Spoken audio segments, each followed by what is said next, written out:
Bonjour à tous, nous sommes ensemble pour notre première émission de la journée. Alors sur ce plateau, un homme que vous connaissez bien, Pierre-Yves Chicot.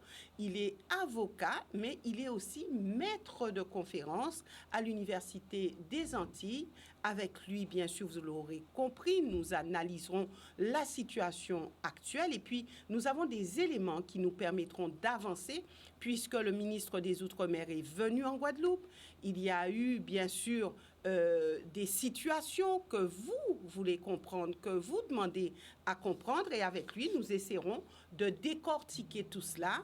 Pierre-Yves Chicot, bonjour et merci d'être avec nous. Merci Yves, c'est avec très très grand plaisir que je vous retrouve, puisque je dois dire aux téléspectateurs, ceux qui sont plus jeunes, que j'ai été notamment lancé par vous dans ce concert médiatique guadeloupéen, et aussi par quelqu'un qui était à l'époque à la une, Mélina Seymour. Donc oui. Yves Boisset, Mélina Seymour, je vous voue une grande gratitude qui m'avait permis de m'exprimer aux Guadeloupéens, et depuis j'ai fait mon petit chemin, et je m'exprime chaque fois que je peux, chaque fois que je maîtrise le sujet. Alors, chaque fois que vous maîtrisez le sujet, on peut dire que vous maîtrisez toujours les sujets. C'est pour ça que je réponds, parce que je dis que je réponds sur des sujets que je maîtrise. Ouais. Voilà. En tout cas, apparemment, vous avez eu à faire des interventions. Les Guadeloupéens ont apprécié. Les Guadeloupéens ont de la reconnaissance aussi, puisqu'on a tendance à dire oui, mais les Guadeloupéens ne reconnaissent pas les valeurs de Guadeloupéens. Mais je pense que... Je ne peux pas dire ça du peuple. J'ai beaucoup d'encouragement, qui par SMS, qui par WhatsApp, qui par mail, qui dans la rue. Et je prends toujours le temps de discuter avec les gens quand ils m'interpellent. Voilà, de ce côté-là, oui, je peux dire que je suis comblé. Voilà, alors c'est vrai que vous avez fait un chemin aussi, vous êtes devenu avocat réellement, alors que vous étiez à l'Université des Antilles. Ça vous donne plus de cordes, je vais dire, à votre arc. Tout à fait. Et aujourd'hui, je ferai appel à votre relation à la Guadeloupe, votre relation aux événements, puisque vous avez eu à vivre 2009. Vous avez eu à analyser. Je me rappelle, vous étiez aussi sur la Guyane. Absolument. À l'époque. Oui, tout à fait. Et vous avez eu à avoir un regard un petit peu particulier sur tout ça. Alors, on entend beaucoup parler de 2009 pour comparer ce qui se passe aujourd'hui. Alors, est-ce qu'on peut revenir dans l'histoire de 2009 pour comprendre l'actualité de 2021 ? Oui, alors la première chose, ces événements de 2009 avaient commencé le 20 janvier 2009, et je me souviens que j'étais à Basse-Terre, et j'oublierai jamais ce coup de tambour qu'il y avait eu, parce que je suis aussi un boularien. Je m'assois sur le cas, je joue du tumblak, du kaladja, du padjambel, du mendé, etc. Et il y avait un monsieur qui était là, qui dans ce coup de tambour avait improvisé une chanson en disant 20 janvier, c'était la fête nationale de la Guadeloupe. Et on a connu tous les événements qu'on a connus. Mais ce qu'on ne dit pas suffisamment, c'est que cette crise de la vie chère en 2009 en Guadeloupe a commencé en décembre 2008 en Guyane, avec une figure historique de Sina-Marie en Guyane qui s'appelle Tati Léodate et qui s'était levée. C'est une dame qui fait des émissions, qui faisait des émissions à la télé, ATV, antenne créole guyanaise, ACG, antenne créole guyanaise, et qui s'était levée avec un certain nombre de personnes pour dire que la vie était trop chère en Guyane. Et donc, le mouvement a suivi en Guadeloupe en 2009 et par la suite en Martinique. Et c'est ça qui a été l'élément fédérateur de ce mouvement dans les 3 collectivités françaises d'Amérique, qu'on peut appeler les 3 pays français d'Amérique, c'est qu'il y avait une revendication concernant la cherté de la vie, et en particulier que ces revendications étaient portées par des femmes, l'exemple de Tati Léodate en Guyane, et dans des sociétés où les chefs de famille sont des femmes avec des familles monoparentales. Donc on avait un mouvement qui était davantage fédérateur, à la fois dans les 3 pays français d'Amérique et dans les 3 sociétés. Parce que vous observez bien que si en Martinique, il y a aussi des revendications à partir de la contestation de l'obligation vaccinale, en Guyane, la crise est déjà passée. C'était celle de 2017 pour cette collectivité française d'Amérique. Oui. Alors, 2009 et 2021, on ne peut pas clairement dire que c'est pareil, on a le même schéma, le même jeu d'acteurs. Non, alors, on a le même jeu d'acteurs pas tout à fait, mais on retrouve des mêmes acteurs, en particulier le syndicat UGTG, on retrouve le LKP avec un certain nombre de syndicats, avec des leaders syndicaux qui sont les mêmes que 2009, mais à la fois sur la tenue de la contestation, il n'y a pas de comparaison possible. Parce qu'en 2009, hormis la mort de Jacques Binot, qui avait été une très grande douleur pour tous les Guadeloupéens, on n'avait pas autant de violence, on n'avait pas encore ce niveau d'armes en circulation en Guadeloupe, avec non plus des hypothèses, mais des choses qui sont factuelles, des jeunes qui sont détenteurs d'armes et qui vont tirer sur des policiers. Et dernièrement, on a même eu un policier de la BAC qui a été blessé. Dimanche dernier, je suis allé assister un jeune en garde à vue, un jeune de 17 ans, qui est scolarisé au lycée Chevalier de Saint-Georges, avec son copain de 15 ans qui était détenteur d'une carabine et qui mettait le feu de Pointe-à-Pitre et qui a été confondu. Alors il a nié avoir mis le feu, mais ce sont des jeunes qui, pendant qu'ils commettent leur forfait, se filment en même temps avec le portable. Et donc lorsqu'on a fait l'exploitation du téléphone portable, on a bien vu qu'il était responsable des incendies qui avaient été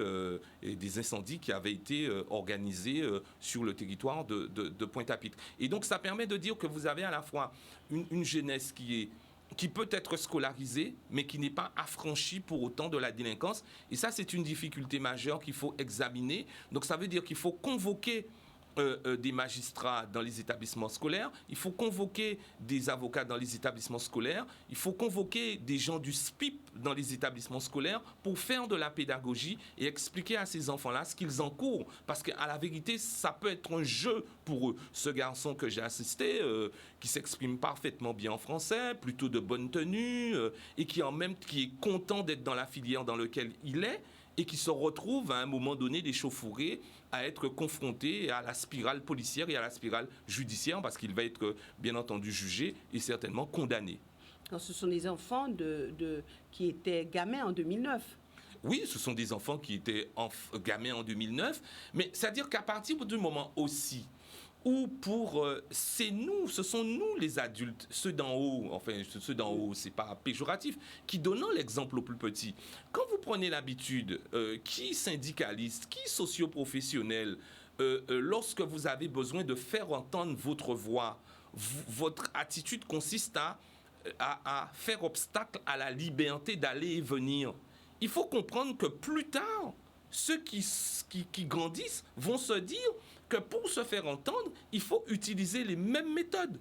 Et on a connu ça en particulier à partir de 1985 en Guadeloupe, à l'époque de l'affaire Faisan. Bon, là aussi, il n'y a pas de comparaison possible, puisque les faits n'étaient pas les mêmes. Ce n'était pas du tout ni une revendication catégorielle concernant la contestation de l'obligation vaccinale, ni la question de la cherté de la vie. L'affaire Faisan en 1985, j'étais en première à l'époque au lycée. C'est un militant indépendantiste qui avait donné un coup de pied à un enseignant blanc qui avait considéré que l'enseignant blanc qui avait riposté face à un enseignant blanc qui avait donné un coup de pied à un élève. Et donc ça avait embrasé la Guadeloupe, et en particulier le mouvement patriotique avait organisé un certain nombre de barrages sur le territoire de la Guadeloupe pour réclamer la libération de Jacques Faisan. Donc ce sont des façons de procéder qui émaillent l'histoire de notre pays de Guadeloupe et qui aujourd'hui prennent des proportions parce qu'on a une partie, parce que j'aime pas quand on dit la jeunesse, une partie de la jeunesse qui est désœuvrée, une partie de la jeunesse qui est tentée par des actes de délinquance, une partie de la jeunesse qui est tentée par des infractions pénales, une partie de la jeunesse qui est détentrice d'armes. Et en Guadeloupe, on rencontre dans ce qu'on fait dans notre vie courante beaucoup de gens qui sont détenteurs d'armes et qu'on ne sait pas. Et pourtant, il y a chaque année cette opération « Déposons les armes ». Et puis, autre question, comment est-ce que certains jeunes peuvent posséder autant d'armes en Guadeloupe? Alors, deux choses. La première, c'est qu'effectivement, Mme Pirot avait mené cette opération très noble de dire « déposons les armes ». Et elle avait pris la mesure en qualité de préfète guadeloupéenne des conséquences qu'il pourrait y avoir sur une circulation aussi intense, volumineuse, abondante d'armes sur un aussi petit territoire de 1752 km² qu'est la Guadeloupe. Et donc, elle a lancé cette opération Déposons les armes. Mais vous imaginez bien qu'en Guadeloupe, il y a beaucoup de trafic de drogue et que les trafiquants de drogue ont besoin de se défendre, leur butin, de défendre leurs marchandises. Ce ne sont pas ces gens-là qui vont aller déposer leurs armes. Au contraire, ils vont en accumuler. Et le problème qui se pose pour les pouvoirs publics, c'est d'arriver à réguler l'arrivée des armes sur notre territoire et la circulation de ces armes. Je ne vais pas donner d'adresse, mais il y a un quartier bien connu à Pointe-à-Pitre, et souvent dans mes plaidoiries, je dis ça, qui est un supermarché à ciel ouvert d'armes. Vous y allez, vous avez une arme pour 300 €. Et plus, 300 €, c'est vraiment pas beaucoup. Donc, c'est vraiment pas difficile d'avoir une arme en Guadeloupe. Et il y a beaucoup de jeunes qui sont détenteurs d'armes à feu et notoirement dans les soirées. Je discutais avec un de mes jeunes clients qui me disait qu'il lui arrivait d'être vigile dans des soirées de 800 personnes où sur les 800 personnes, 400 personnes sont détenteurs d'armes. Ça, c'est une réalité guadeloupéenne. Il faut aller s'asseoir l'après-midi à partir de 13h30 au tribunal correctionnel de Pointe-à-Pitre, surtout pour voir ce qui se passe, pour voir le défilé de jeunes âgés entre 18 et 25 ans qui ont déjà un casier judiciaire long comme le bras. Et ce sont des choses qui sont circonscrites à notre métier d'avocat. Mais qui sont connues. Qui sont certainement connues. Mais je reste persuadé en parlant à certains de mes amis, quand je leur fais part de ce que j'entends, de ce que je vis devant le tribunal correctionnel de Pointe-à-Pitre, en particulier à Pointe-à-Pitre, qui sont surpris, qui n'ont pas le sentiment de vivre dans ce pays-là. Pourquoi ? Parce qu'il y a une forme d'indifférence. Je me disais, quasiment, allez, on va dire tous les lundis matins, quand on se réveille sur une certaine radio, on a le nombre d'homicides perpétrés dans le week-end en Guadeloupe. Mais on a le sentiment que ça coule sur le vernis de notre indifférence. À partir du moment où ce n'est pas nous qui sommes touchés. Ça coule pas sur le vernis de mon indifférence, mais quand on en parle à la radio, ça ne m'étonne pas parce que je suis témoin, que ce soit en partie civile, que ce soit en défense, de ces jeunes-là que je peux assister. Mais on a eu jusqu'à présent une indifférence que j'ai envie de caractériser de catastrophique, vis-à-vis de tous ces homicides qui sont en Guadeloupe. Et aujourd'hui qu'on a un événement d'envergure, avec des barrages, avec des gens qui sont rackettés sur les barrages, avec des tirs d'armes à feu sur des policiers, avec des magasins qui sont pillés, on se rend compte aujourd'hui, on l'a en pleine face aujourd'hui, que tous ces homicides qu'on a en Guadeloupe, tous ces clochards qu'on a dans la rue, c'est aussi la Guadeloupe et qu'à un moment donné, il faut tenter de résoudre ces problèmes-là. Je ne dis pas de les résoudre parce que ça ne va pas se résoudre d'un coup de baguette magique, mais il faut tenter de les résoudre. Il ne faut pas faire semblant de ne pas les voir. Et là, ça existe. Qui peut les résoudre ? Alors, évidemment, on est dans un contexte de décentralisation depuis 40 ans. Il appartient désormais de façon majoritaire à nos collectivités territoriales, régions, départements, intercommunalités, communes, de prendre en charge les souffrances et les maux de la société guadeloupéenne. Je vais vous donner un exemple précis concernant la sécurité publique et concernant cette montée inexorable de la délinquance juvénile que nous avons chez nous et que nous avons l'air de découvrir avec ces événements-là. Vous allez dire, un élu local serait fondé à dire « Oui, mais la sécurité, c'est de la compétence de l'État. » Parce que la police municipale ne peut pas se substituer à la police nationale.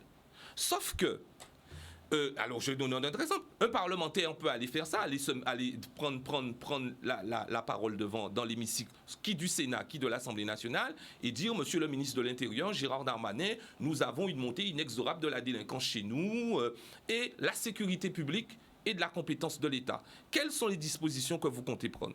Mais j'imagine que le même ministre Darmanin peut lui répondre « Vous me permettrez de vous rappeler, monsieur le parlementaire, monsieur le député, monsieur le sénateur, cher un tel, s'ils sont du même parti politique, que la délinquance n'est qu'une finalité.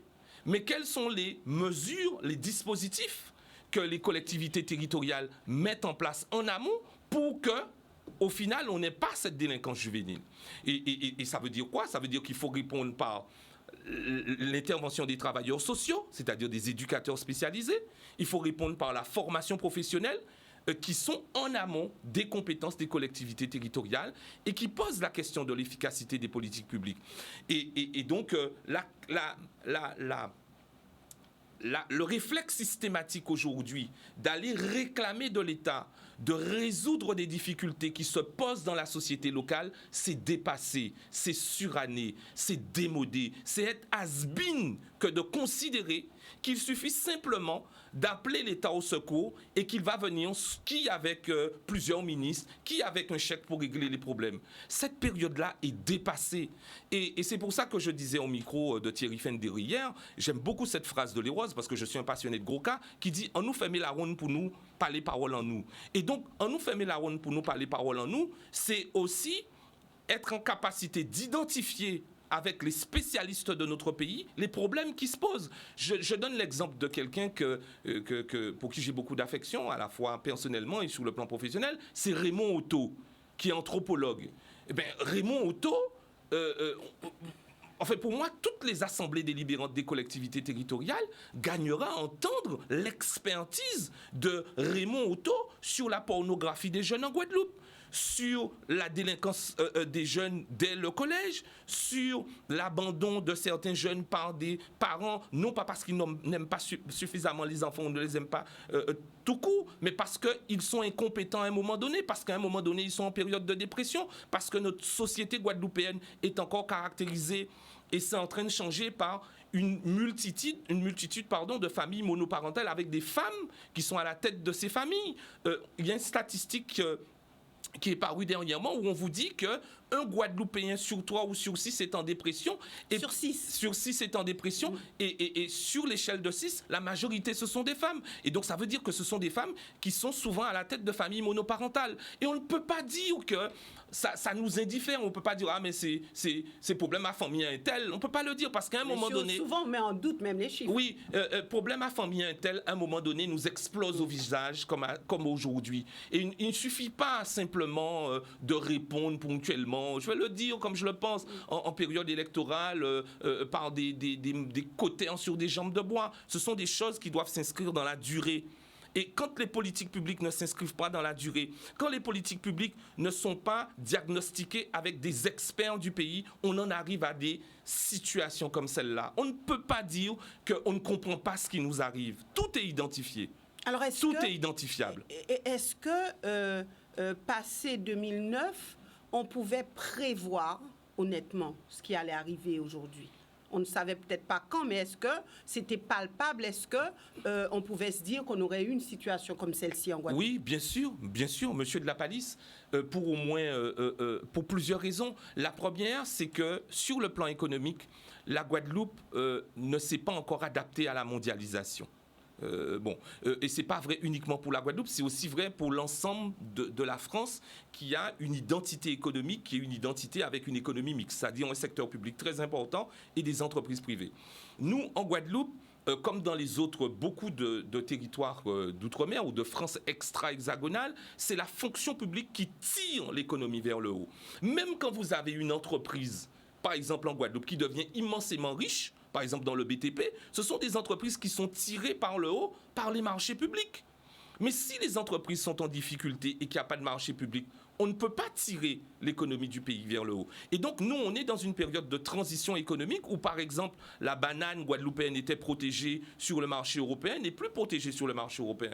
Le sucre guadeloupéen était protégé sur le marché européen, n'est plus protégé sur le marché européen. Donc, nous avons besoin de nous adapter à cette compétition internationale, à accepter que Cuba soit une destination touristique qui peut être mieux que nous, que la République dominicaine peut être une destination touristique qui peut être mieux que nous. Nous avons besoin de nous adapter à l'économie mondiale et nous n'y sommes pas encore parvenus parce que nous pensons encore que l'avenir se trouve encore dans la fonction publique pour placer nos enfants. Nous pensons encore que les réponses doivent venir exclusivement de la collectivité publique et notamment de la collectivité étatique. Nous avons un palier qualitatif que nous devons absolument franchir. Deuxième élément, nous sommes rentrés en économie de la pénurie. Ça veut dire quoi? Ça veut dire que nous faisons partie de l'Union européenne. La Guadeloupe est une région ultra-périphérique, donc tout le droit européen s'applique en Guadeloupe.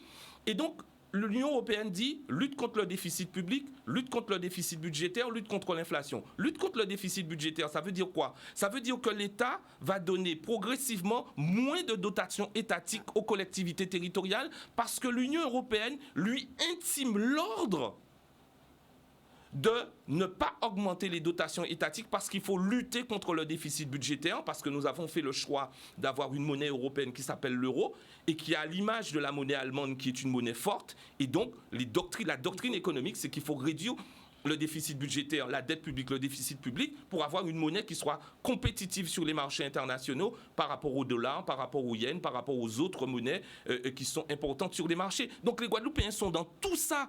Mais c'est très technique tout ce que je suis en train de dire là. On ne peut pas aller dire ça très facilement, mais il faut quand même l'expliquer. Et troisième élément, c'est quand même une difficulté pour la représentation politique locale à embrasser totalement la décentralisation. Parce que vous avez encore des élus, mais c'est leur culture personnelle. Et ça, on peut compenser ça par de la formation, qui continuent à vous dire telle compétence, c'est de la compétence de l'État. On a dépassé ce raisonnement-là. Et je vais vous donner comme seul exemple la loi du 6 février 1992. 1992, la loi d'orientation d'administration territoriale de la République qui dit que l'administration territoriale de la République dépend autant de l'État que des collectivités territoriales. Donc, toutes les compétences aujourd'hui sont partagées entre l'État et les collectivités territoriales. Alors, quand on parle de compétences régaliennes, alors, quand on parle de compétences régaliennes, on ne peut pas dire que ça n'existe pas fondamentalement dans l'ADN de l'État. Et pour toujours bien expliquer ça, je prends l'exemple de la défense nationale. À l'époque où la gendarmerie était sous la tutelle de la défense nationale, du ministère de la Défense nationale, l'État encourageait les communes à financer la construction de gendarmerie. Donc ça veut dire que l'État invitait les communes à participer à la politique de défense de l'État. Et donc, cette idée de compétence régalienne, et des fois les gens font une faute de français, un pléonasme qui est désagréable, c'est compétence régalienne de l'État, c'est soit compétence régalienne ou soit compétence de l'État. Et donc, aujourd'hui, on est dans une configuration où il n'y a pas de compétence régalienne par nature. Vous ne pouvez pas dire, comme je vous l'expliquais par exemple sur la question de la sécurité, c'est la compétence de l'État. Parce que le ministre à qui vous allez dire ça, il va vous demander, mais qu'est-ce que vous faites en amont avec les compétences locales que vous avez pour empêcher un jeune Guadeloupéen de tomber dans la délinquance? On a changé de paradigme. Et les élus n'ont pas vu venir. Je pense qu'ils n'ont pas vu venir parce que la France, c'est pas vrai simplement pour les élus locaux guadeloupéens. La France a été pendant très longtemps un État avec une logique de centralisation et il faut s'adapter. Il faut comprendre que maintenant on est dans une logique de décentralisation. C'est inscrit dans la Constitution depuis 2003. Et pour expliquer aux gens ce que c'est que la Constitution, je dis dans mes conférences, la Constitution est la Bible et à un chrétien ce que la Constitution est à un citoyen. Le Coran, c'est pour les musulmans. Eh bien, le Coran des citoyens que nous sommes, c'est la Constitution. Et dans la Constitution, c'est écrit à l'article 1er. L'article 1er de la Constitution, son organisation est décentralisée. Ça veut dire que la vision de l'administration territoriale du territoire national, de l'État, depuis 2003 en particulier, Jean-Pierre Raffarin, la République de proximité, c'est qu'il faut partager les compétences avec les collectivités territoriales. Et François Hollande l'avait dit dans son discours qui a inauguré la loi du 7 août 2015, nouvelle organisation territoriale de la République. C'est ensemble que nous devons lutter contre le chômage. C'est pour ça que quand je parle avec des amis qui sont élus locaux, je leur dis, et qui me tiennent de raisonnement, je leur dis, mais vous ne pouvez pas considérer que la lutte contre le chômage, parce que Pôle emploi n'est pas forcément de votre compétence, la lutte contre le chômage, c'est aussi une compétence locale. Pourquoi? Parce que la compétence obligatoire de la région, c'est le développement économique. Le développement économique, c'est pour faire quoi? C'est pour créer des entreprises et créer de l'emploi. La compétence obligatoire des communautés d'agglomération, nous en avons sur le territoire de la Guadeloupe. À Marie-Galante, on a une communauté de communes, mais qui peut aussi s'emparer de la compétence économique. Donc, on ne peut, vous voyez ce que je veux dire? On ne peut plus être dans un discours qui est démodé, suranné, has-been. Parce que si vous restez, vous êtes démodé, c'est comme si, par exemple, vous vous souvenez à l'époque, nos parents portaient des pattes d'éléphant avec des grosses chaussures, des chemises avec des cols énormes, et que vous allez comme ça dans la rue, on va vous dire, mais ce gars-là, c'est un beau loco. parce que vous n'êtes pas à la mode. Voilà. Et donc, c'est le même cas de figure. Alors, on entend les élus dire oui, mais il faut que l'État prenne ses responsabilités, que l'État puisse, dans sa partie, agir. Nous agissons dans notre partie. Alors, est-ce que aujourd'hui, on n'a pas l'impression, lorsqu'on entend les uns et les autres, que nos élus n'ont pas vraiment, sur les grandes questions, vraiment le pouvoir qu'il faut pour agir? Oui, faudrait décliner quelle grande question. Je viens d'exposer que, pour moi, il n'existe plus de compétences régaliennes par nature. Et certains élus locaux en France hexagonale l'ont compris, en particulier, j'oublie son nom malheureusement, qui est le président de la région Nouvelle-Aquitaine. En droit de la décentralisation, vous avez ce qu'on appelle les compétences qui sont attribuées par l'État et vous avez ce qu'on appelle les compétences arrogées. Dans l'histoire de la décentralisation, je vous donne l'exemple de ce qu'a fait la ville de Bordeaux et la région Aquitaine à l'époque sur la construction des résidences universitaires. Avant que l'État ne transfère la compétence de la rénovation des résidences universitaires aux régions, la région Aquitaine s'était déjà emparée de cette compétence-là. Lorsqu'on a inscrit dans la loi Notré du 7 août 2015 la possibilité pour un conseil régional français de prendre des participations financières dans une entreprise, Ségolène Royal l'a inauguré avant la loi en Poitou-Charentes. Donc, vous voyez, c'est pour ça que j'écrivais dans les colonnes de France Antilles que l'autonomie, c'est d'abord une question d'attitude et de mental. Vous avez les moyens, vous avez la capacité, vous avez la force, vous avez l'expertise, vous faites.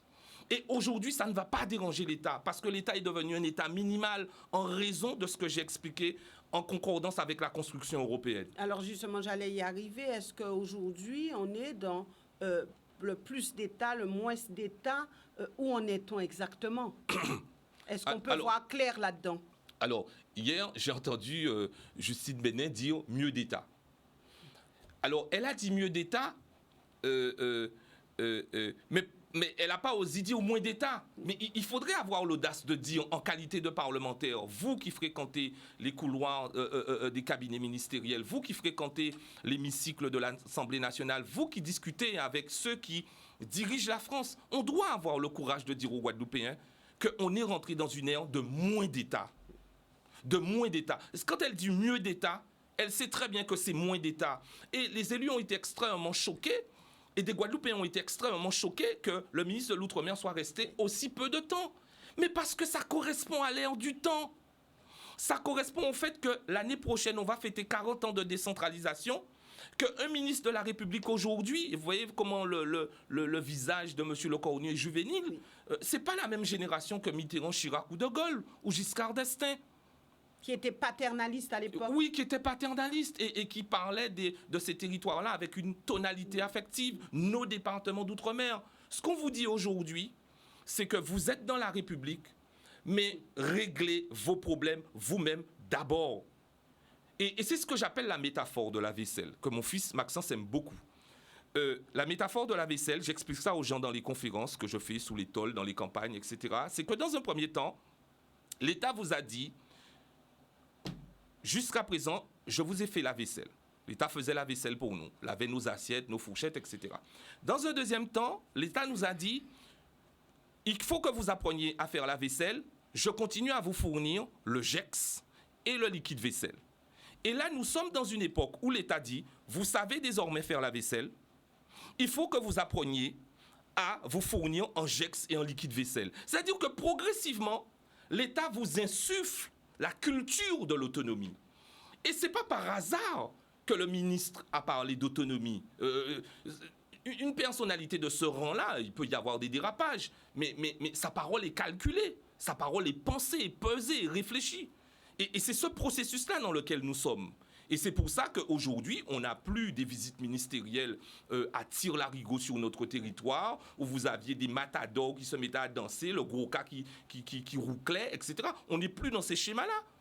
Parce que la loi a décidé de considérer que la France est devenue une république des territoires locaux. Nous sommes passés de 22 régions à 13 régions en France hexagonale pour que les régions françaises ont un poids économique pour pouvoir concurrencer des régions comme la Catalogne en Espagne, la 4e puissance économique de l'Europe. Ce n'est pas un État. C'est une région qui s'appelle la Catalogne et qui a pour capitale Barcelone, dont beaucoup de Guadeloupéens sont supporters. Nous sommes dans ce schéma-là aujourd'hui. Il faut absolument que nous franchissions un palier qualitatif et que nous ne raisonnions pas avec les schémas d'hier, mais que nous raisonnions avec les schémas d'aujourd'hui pour mieux préparer demain. Alors justement, comment faire pour raisonner avec les schémas d'aujourd'hui? Puisque lorsqu'on regarde ce qui s'est passé hier, il y a une partie des élus qui ont assisté à cette rencontre avec le ministre, une autre partie pas. Et le ministre l'a fait remarquer d'ailleurs en disant, oui, mais il y avait 16 élus qui étaient là, assistés à la réunion. Et lorsqu'on entend parallèlement aussi les élus dire, oui, mais nous sommes tous d'accord, nous les élus guadeloupéens sont sur la même longueur d'onde, comment comprendre cette situation? Alors, quel est le jeu qui a été joué? Comment décortiquer tout cela? Bon, moi alors, sur le plan des stratégies des uns et des autres, faites-moi confiance, je ne suis pas au courant. Mais je peux comprendre qu'il y ait 16 élus qui aient décidé de participer à la rencontre avec le ministre parce que les collectivités territoriales sont en grande difficulté. Je prends l'exemple de la ville de Pointe-à-Pitre, ma ville de naissance. Mes racines sont sainte-anaise et marie-galantaise, mais je suis né à Pointe-à-Pitre. Moi, je pense que j'aurais fait la même chose qu'Harry Durimel. À la place d'Harry Durimel, je n'aurais pas boudé la rencontre avec M. Le Cornou, parce que le maire de Pointe-à-Pitre actuel sait très bien que pour sortir sa ville, notre ville chérie de Lornière, il a besoin du soutien de l'État. Et je ne vais pas donner plus de détails, puisque j'ai déjà eu l'occasion d'en discuter avec lui en off, quand on se rencontre dans les couloirs du tribunal. Il sait qu'il a besoin des grandes collectivités de Guadeloupe, mais il sait aussi qu'il a besoin de l'État pour relever la ville. Et j'en discutais avec quelqu'un il n'y a pas très longtemps, qui me faisait remarquer avec justesse que les dernières administrations qui restent à Pointe-à-Pitre, grandes administrations pour que la ville soit un tantinet attractive, c'est la sous-préfecture et le tribunal. Le ministère de la Justice a pris le parti de construire le tribunal à Pointe-à-Pitre. Ils auraient pu construire le tribunal à Dotémar. Ils auraient pu construire le tribunal à Jabouin, comme l'a fait l'INSEE. Le tribunal judiciaire de Pointe-à-Pitre est à Pointe-à-Pitre. Et à quelques encablures d'un quartier populaire, des quartiers populaires de la rue Raspail, de la cour Zamia, de Chemin Neuf, de Louisy-Mathieu, de Blanchard, etc., etc. Et deuxième élément, c'est que, et c'est pour ça que j'aime beaucoup la philosophie guadeloupéenne, c'est que dans notre philosophie guadeloupéenne, on dit domino qu'à rimer en pangal, mais pas qu'à jouer en pangal. Et la doctrine du Conseil d'État en France, c'est de dire que l'ordre des pouvoirs doit être respecté dans la République. On est dans un État en France où il y a une hiérarchie entre les pouvoirs. Le pouvoir qui est au-dessus des collectivités territoriales, c'est le pouvoir exécutif avec le président de la République et le gouvernement, et c'est le pouvoir législatif qui fait la loi. Donc, c'est vrai qu'on est dans 40 ans de décentralisation, mais on est encore dans une asymétrie entre les pouvoirs. Ceux qui commandent, c'est le gouvernement, le président de la République et le Parlement. Et on pourrait décliner à l'envi ça pour d'autres États. Quand on regarde les feuilletons des États-Unis, vous voyez, tout le monde connaît le FBI. Le FBI, c'est quoi? Ben, c'est la police de l'État fédéral des États-Unis. Donc ça veut dire que des fois on voit dans des feuilletons que le shérif du comté arrive, dit ouais mais c'est pas votre juridiction. Il suffit de montrer la plaque FBI, ben c'est l'État qui est au-dessus. C'est Washington. Et dans tous les États, ça fonctionne comme ça. Et même ceux qui sont désireux d'avoir une Guadeloupe indépendante, il faudrait aussi qu'il y ait un gouvernement, un parlement. Il y aura aussi une asymétrie des pouvoirs.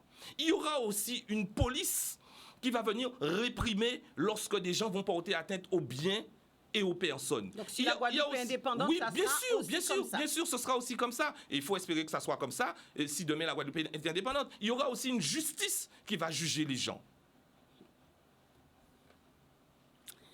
Oui, donc on a vu et ces élus qui ne sont pas venus, qui ont boycotté cette rencontre, ils n'ont pas forcément besoin de l'État. Est-ce qu'on peut prendre ce raccourci? Non, on ne peut pas dire ça. Évidemment qu'on ne peut pas dire ça. Évidemment qu'on ne peut pas dire ça. Moi, je vous dis que sur cette question-là, j'ai du mal à répondre parce que je ne connais pas, je ne sais pas ce qu'il y a, quelle est la partie immergée de l'iceberg. Est-ce que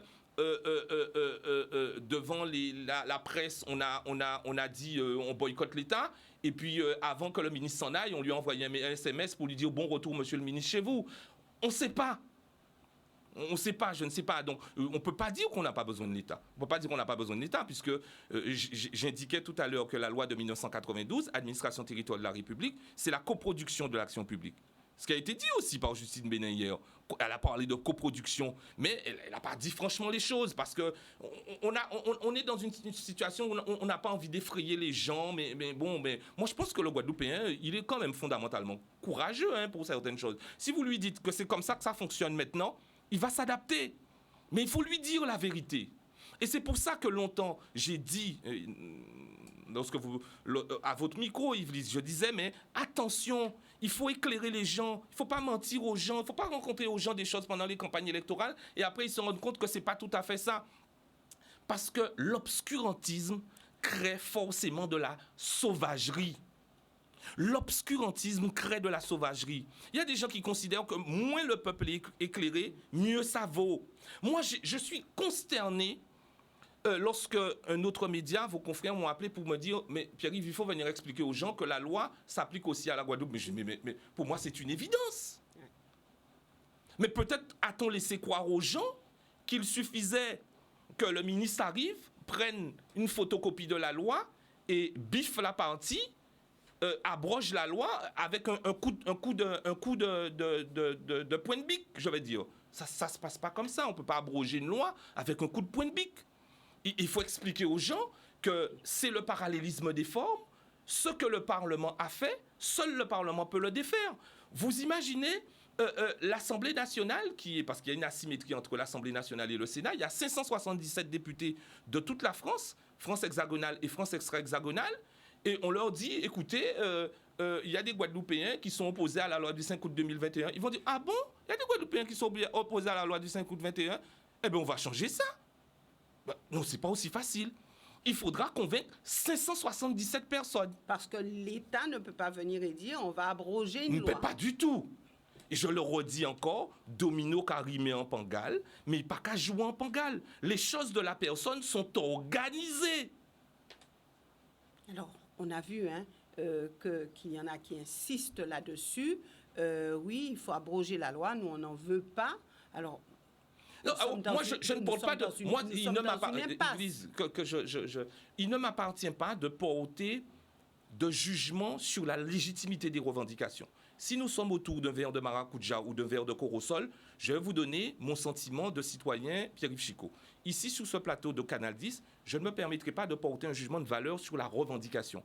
Je porte une appréciation sur la technique et sur la difficulté qui va survenir pour pouvoir satisfaire une telle revendication. C'est simplement ce que le juriste explique. Alors, j'aimerais aussi avoir votre avis sur le fait que les élus qui ont boycotté cette rencontre, et ils ont dit, nous n'avons pas été respectés par l'État et nous voulons que l'État nous respecte. En quoi les élus n'ont pas été respectés? Là aussi, est-ce qu'il y a une partie immergée de la l'iceberg que je ne connais pas? Bon, en fait, je pense que ils ont peut-être estimé que alors, moi, ce que j'ai entendu, en tout cas en termes de contestation, première contestation, c'est que la première réponse que l'État aurait dû apporter ne devait pas être une réponse sécuritaire. Sauf que, là encore, alors peut-être l'irrespect réside dans le fait qu'ils n'ont pas été suffisamment écoutés. Qu'ils avaient indiqué que, attention, les choses sont tendues sur le terrain, si vous apportez une réponse sécuritaire, ça risque de tendre encore les choses sur le terrain. On peut l'entendre. Sauf que, comme disent beaucoup de gens, même du côté de collectif, l'État est dans son rôle. Le rôle du gouvernement, et en particulier de M. Darmanin, ministre de l'Intérieur, qui, à mon avis, aspire un jour à devenir Premier ministre, c'est de démontrer à la communauté nationale à laquelle nous appartenons qu'ils sont en capacité de faire régner l'ordre sur le territoire national, y compris sur les territoires qui sont situés à 7 000, 8 000, 10 000, 20 000 kilomètres. Donc l'État est dans sa logique. Et on ne peut pas lui faire grief d'avoir apporté une réponse sécuritaire. Est-ce que ça devait être la première réponse ou pas la première réponse? Mais on ne peut pas lui faire grief de ça. Parce que dans le même laps de temps, vous avez des personnes qui ont subi des atteintes aux biens et des atteintes à leur personne, mais ils vont avoir le sentiment qu'ils sont oubliés.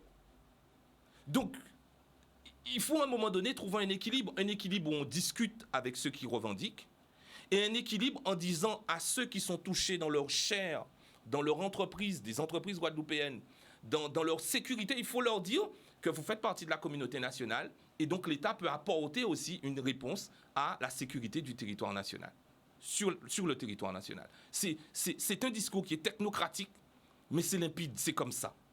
Alors, est-ce que l'État, pour parler d'autonomie, est-ce que l'État a voulu noyer le poisson, ce poisson de l'obligation vaccinale et du pass sanitaire, en brandissant cette question de l'autonomie, selon vous? Non, je pense que l'État, on va dire l'État, alors il y a quelqu'un qui disait, je ne sais pas ce que c'est l'État ou le gouvernement, parce que je n'ai jamais dîné avec le gouvernement ou l'État, mais l'État et ses représentants ont voulu certainement mettre en évidence des contradictions. Et je disais à quelqu'un hier avec qui j'avais une discussion sur tous ces éléments-là, qu'en 2003, il y a beaucoup de personnes qui faisaient campagne pour le oui, et qui en off n'étaient pas d'accord avec le projet de Michel Chevry. Et la question qui était posée par ces élus-là était de dire, mais est-ce que signons collectivité unique, en conseiller départemental, en conseiller général et conseiller régional, est-ce qu'on peut toucher des fois même l'argent là? Donc les représentants de l'État connaissent ce raisonnement-là. Ils disent, ah bon, vous me parlez encore d'autonomie? Eh bien, chiche, je suis d'accord. Et j'en discutais, bon, je le dis, parce que c'est quelqu'un pour qui j'ai beaucoup d'affection, et je l'ai dit hier encore, c'est le président Karam. On en discutait encore, et c'est un dossier que je connais bien, et parce que le président Karam m'a, dès 2001, fait confiance sur ce dossier-là, pour la Guyane, et on voit jusqu'où est arrivée la Guyane aujourd'hui, bon, avec des difficultés, mais aussi avec des espérances qui sont certaines. Mais quand vous demandez à l'État, j'ai expliqué qu'on est dans un contexte européen, on réduit le déficit budgétaire, et pour réduire le déficit budgétaire, il faut que l'État soit le moins interventionniste dans la société. Il faut que l'État dépense le moins d'argent possible. Mais quand vous êtes au niveau des collectivités territoriales, vous dites « Coucou, je te propose de dépenser moins d'argent pour nous en nous donnant l'autonomie. » Eh bien, il se précipite. C'est ce qui s'est passé en 2010 pour la Guyane et pour la Martinique. Lorsque les Guyanais et les Martiniquais étaient dans une revendication autonomique idéologique, je dis bien idéologique, hein. Par exemple en Guyane, avec l'idée du statut spécial en 1952 de Justin Cataillé, ben l'État a dit chiche. Qu'est-ce qui s'est passé? Sarkozy a fait 2 référendums. Un référendum le 10 janvier 2010 et un référendum le 24 janvier 2010. Et dans le référendum du 10 janvier 2010, c'était pour dire Guyanais, Martiniquais, est-ce que vous voulez une collectivité territoriale régie par l'article 74? L'État s'est investi dans ce premier référendum, parce qu'il n'était pas question pour le gouvernement de l'époque que la Guyane et la Martinique aillent tout de suite dans le 74. Eh bien, le non l'a emporté très largement, non à l'article 74. Et le 24 janvier 2010, très largement, les gens ont dit oui à une collectivité unique régie par l'article 73. Qu'est-ce qui s'est passé? C'est qu'on a fusionné le département et la région pour créer une collectivité unique en donnant le sentiment aux gens qu'ils avaient une nouvelle collectivité, qu'il y avait une réelle évolution. Une évolution, non. La loi du 7 août 2015, nouvelle organisation territoriale de la République, s'applique à la virgule près à la Guyane et à la Martinique. Ce sont de nouvelles régions françaises. Qu'est-ce qui s'est passé et qu'est-ce que Sarkozy et Fillon ont fait? Ils se sont dit, chiche, on va faire une expérience. Nous, on a envie de supprimer le département en France. On va l'essayer d'abord sur la Guyane et la Martinique. Et donc, la Guyane et la Martinique ont été des laboratoires d'expérimentation pour ce qu'on prévoit pour la France demain, c'est-à-dire des grandes régions françaises où il n'y aura plus de département. Ouais. Alors, l'autonomie, alors beaucoup pensent encore que autonomie égale indépendance, ou du moins, c'est le pas qui va mener vers l'indépendance. Ça aussi, ça continue à circuler. Pour certains, toujours dans le même ordre, oui, mais l'État, jamais on aura d'indépendance ou même d'autonomie, parce que l'État a vraiment besoin de nous et ne peut pas se passer de nous. Comment expliquer tout cela clairement à notre population? Alors, la première des choses, c'est que j'espère qu'avec tout ce que j'ai expliqué, en particulier avec ma fameuse métaphore de la vaisselle, parce que sans manquer de respect à qui que ce soit, je ne peux pas expliquer du droit constitutionnel à des étudiants de 4e année, comme je le ferai à ma mère ou à mon père qui n'ont pas fait de grandes études. Bon, voilà, bon, mais tout en les respectant. Donc on est obligé d'employer des images pour parler bas peuple là. Donc j'espère qu'en particulier avec la métaphore de la vaisselle, que j'ai expliqué tout à l'heure, que les gens ont compris qu'on est déjà dans ce cadre autonomique. Le Conseil de l'Europe a voté un traité international à laquelle la France a adhéré en 2006 qui s'appelle la Charte de l'autonomie. Et à partir de cette considération-là, j'ai créé un concept en droit public français qui est très très bien accueilli dans l'Hexagone. J'ai beaucoup écrit dessus, que j'appelle le concept de décentralisation autonomique. C'est-à-dire que même si dans la Constitution française, on n'a pas écrit le mot autonomie, le mécanisme de fonctionnement de l'État dans son rapport aux collectivités territoriales et de plus en plus vis-à-vis des collectivités territoriales d'outre-mer, allez, on va dire de France extra-hexagonale, c'est un rapport de développement de la culture de l'autonomie. Donc on y est déjà dans cette autonomie. On est dans cette autonomie parce que, comme le disait Justine Benet, même si elle l'a dit timidement, on est dans un cadre étatique de coproduction de l'action publique. C'est-à-dire que pendant longtemps, l'université était uniquement une compétence de l'État. Aujourd'hui, l'université est une compétence de l'État et de la région. À telle enseigne que lorsque l'Etchimi faisait campagne en Martinique pour la CTM, les dernières élections de la CTM, il disait que les différentes majorités de la région Guadeloupe ont beaucoup financé le pôle Guadeloupe, qui fait que le pôle Guadeloupe est en avance sur le pôle Martinique. Donc ça veut bien dire qu'on ne peut plus dire que l'université, c'est une compétence régalienne. Nous sommes payés par les deniers de l'État, mais la gestion publique de l'université, c'est fait sur le campus de Fouillol, la gestion publique. Gérer l'argent là, c'est fait sur le campus de Fouillol. C'est-à-dire que même au niveau des établissements universitaires, l'État est une démarche de montée en puissance de l'autonomie. On a parlé de l'autonomie des établissements publics d'enseignement supérieur. Donc on est déjà dans ce cadre autonomique.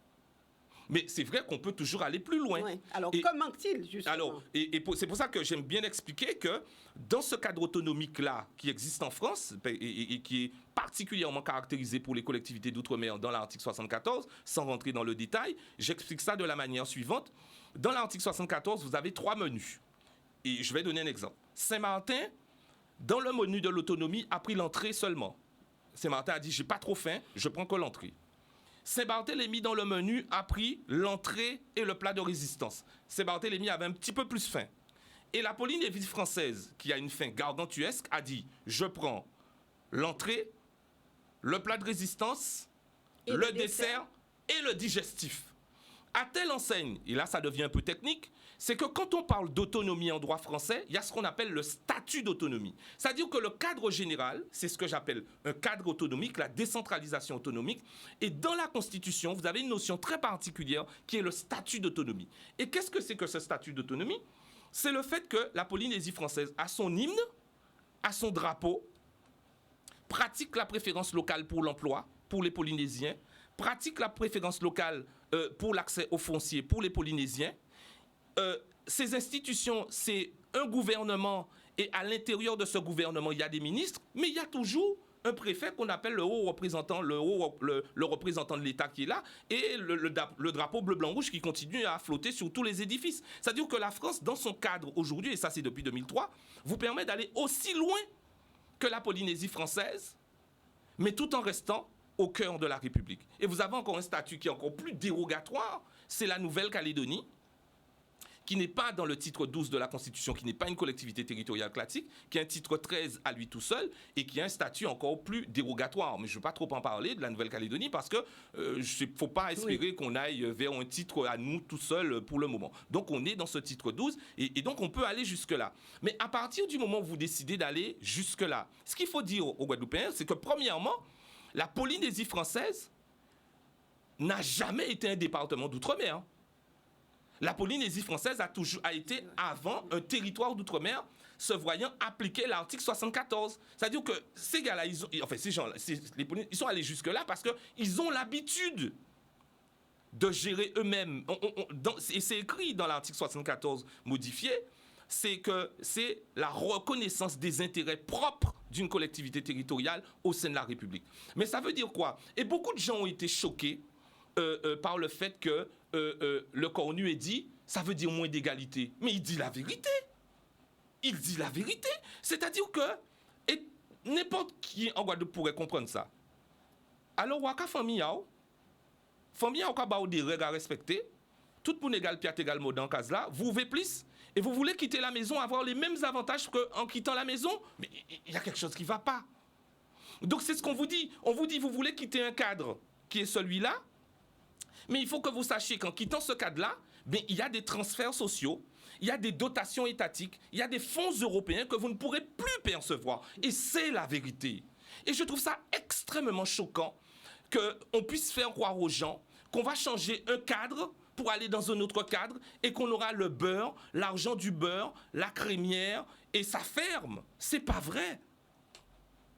Alors, est-ce que nous pouvons, nous, aller vers un cadre comme celui-là, où il n'y aura pas tout, où est-ce qu'on pourra se prendre en charge? Est-ce qu'on a les atouts pour aller vers un tel cadre? Alors, je pense très sincèrement que nous avons les atouts pour ça. Parce qu'il y a cette phrase de Jean Baudin, il n'y a de richesse que d'hommes. Et on ne peut pas considérer que l'homme guadeloupéen, et enfin l'homme guadeloupéen sans être sexiste, l'homme guadeloupéen, la femme guadeloupéenne n'a pas de richesse. Nous sommes capables d'aller briller dans tous les coins de la planète. Nous sommes capables de faire résonner la Marseillaise, nos sportifs, dans les grandes compétitions internationales. Regardez le parcours de Teddy Riner, regardez le parcours de la jeune femme de Petit-Bourg, dont il y a un hall qui porte son nom. Laura Flessel. C'est-à-dire que notre histoire est émaillée de figures historiques qui nous permettent d'avoir confiance en nous-mêmes. Et c'est ça qui nous manque. Que le Guadeloupéen fasse confiance aux Guadeloupéens. Et je vais partager quelque chose avec vous et avec les Guadeloupéens. C'est ce que me disait feu ma mère qui est enterrée au cimetière de Sainte-Anne. Quand j'étais gamin, j'entendais tout le temps ma maman dire Guadeloupéen préféré belle-mère à yo qui maman yo. Et j'étais enfant, je me disais mais pourquoi maman répète ça comme ça? Et finalement, malheureusement pour moi, je me suis rendu compte qu'elle n'avait pas tout à fait tort. Et que nous avons besoin de franchir un palier qualitatif. Je ne parle pas de nombrilisme, je ne parle pas de dégénérescence, je ne parle pas de préférence nationale qui pourrait confiner à une forme de poujadisme, etc., ou de fascisme. Je dis qu'on nous fait la ronde pour nous parler paroles en nous. On a tout ce que nous devons avoir pour faire progresser de façon magistrale ce pays parce que nous le faisons ailleurs. Nos enfants, depuis 10 ans, je suis membre du jury, et je le dis toujours avec beaucoup de solennité, depuis 10 ans, je suis membre du jury grâce à mon ami Jacques Adzoumada qui fait un travail formidable en tant que professeur documentaliste à Morne-à-l'Eau. Je ne sais même pas s'il y est encore ou s'il est revenu, mais en tout cas, ça me permet de lui rendre hommage. C'est un Guadeloupéen ordinaire, mais qui, à sa place, permet de faire monter des jeunes Guadeloupéens et qui ne sont pas des enfants de bourgeois. C'est Timouna Moun Maléré. Et ces enfants-là arrivent à rentrer à Sciences Po Paris. Et il y en a certains qui veulent rentrer en Guadeloupe pour mettre leurs compétences au service du pays. Quel est l'accueil qu'on va leur réserver?